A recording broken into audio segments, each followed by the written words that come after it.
Genèse 11, la tour de Babel, le verset 1. Toute la terre avait une seule langue et les mêmes mots. 2. Comme il était parti de l'Orient, il trouve une plaine au pays de Nia, et ils habitent. Ils se disent l'un entre l'autre, allons, faisons des briques, et cuisons-le à feu. Et à la brique leur servit de pierre, et le bitume leur servit du ciment.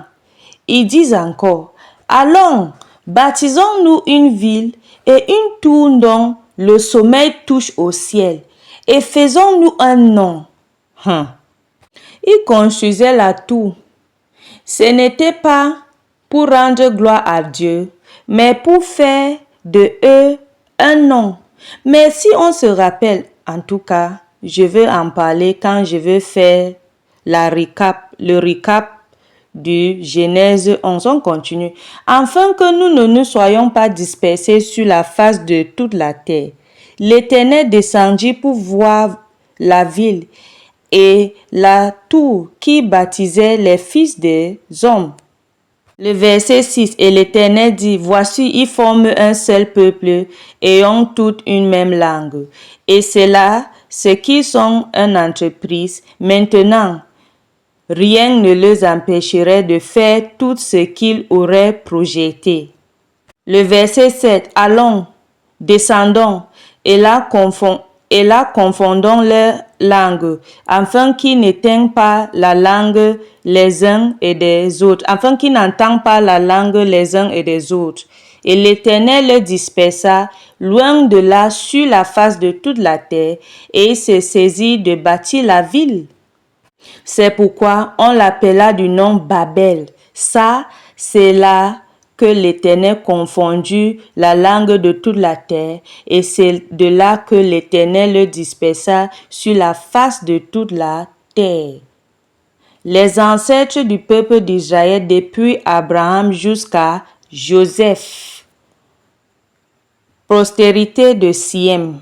Le verset 10. Voici la postérité de Siem. Siem, l'âge de 100 ans, engendra Arpachshad. 2 ans après le déluge, Siem vécut après la naissance d'Arpachshad 500 ans et il engendra des fils et des filles. Arpachshad, l'âge de 35 ans, engendra Shéla. Arpachshad vécut après la naissance de Shéla 403 ans et il engendra des fils et des filles. Si vous constatez, après le déluge, l'âge des gens qui étaient sur la terre commença à diminuer. Parce que, rappelons, quand son père Noé avait 500 ans, il engendra Siem. Donc, Siem est né quand Noé avait 500 ans. Et après la construction de l'arche, Noé avait 600 ans. Ça veut dire Siem avait 100 ans à cette époque. Et on dit, après 200 ans après le déluge, il engendra Arpachshad. Ça veut dire il avait 102 ans le temps là. Après, quand il a accouché son fils Arpachshad, la Bible dit, il a vécu 500 ans. Ça veut dire en total, le fils de Noé avait vécu sur la terre 602 ans. Mais Noé, son père, avait vécu sur la terre 950 ans parce que Noé avait 500 ans quand il avait commencé l'âge et il avait 600 ans quand il est sorti de l'âge. Et après le déluge, il a encore vécu sur la terre 350 ans. Donc, tous les jours de Noé étaient 950 ans. Shéla vécut après la naissance d'Héber 403 ans et il engendra des fils et des filles. Héber, âge de 34 ans, engendra Péleg. Héber vécut après la naissance de Péleg 430 ans et il engendra des fils et des filles.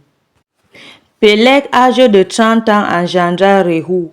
Péleg vécut après la naissance de Réhou 209 ans. Il engendra des fils et des filles. Rehu, âgé de 32 ans, engendra Sérouk. Rehu vécut après la naissance de Sérouk 207 ans et il engendra des fils et des filles. Le verset 22. Sérouch, âgé de 30 ans, engendra Nahor. Sérouch vécut après la naissance de Nahor 200 ans et il engendra des fils et des filles.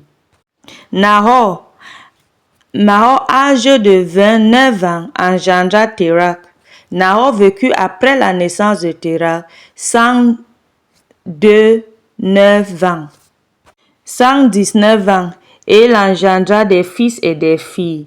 Le verset 26. Térak, âgé de 70 ans, engendra Abram, Nahor et Haran. Voici la postérité de Térak.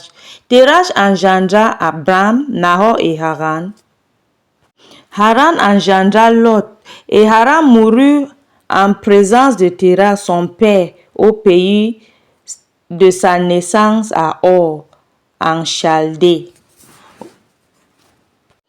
Abram et Nahor prirent des femmes. Le nom de la femme d'Abram était Séraï, et le nom de la femme de Nahor était Milka, fille de Haran, père de Milka et père de Jiska. C'est-à-dire, Abram était le oncle de Séraï parce que le père de Séraï était le grand frère de Abram, Haran. Séraï était stérile, elle n'avait point d'enfant. Téra prit Abram son fils et Lot, fils d'Haran, fils de son fils, et Séraï, sa belle-fille, femme d'Abram son fils, ils sortirent ensemble du Hol en Chaldée pour aller au pays de Canaan. Ils virent jusqu'à Charan et ils habiteront. Les jours de Térak furent de 205 ans et Térak mourut à Charan. Alléluia. Bon, à la prochaine fois et que Dieu vous bénisse et Dieu vous garde.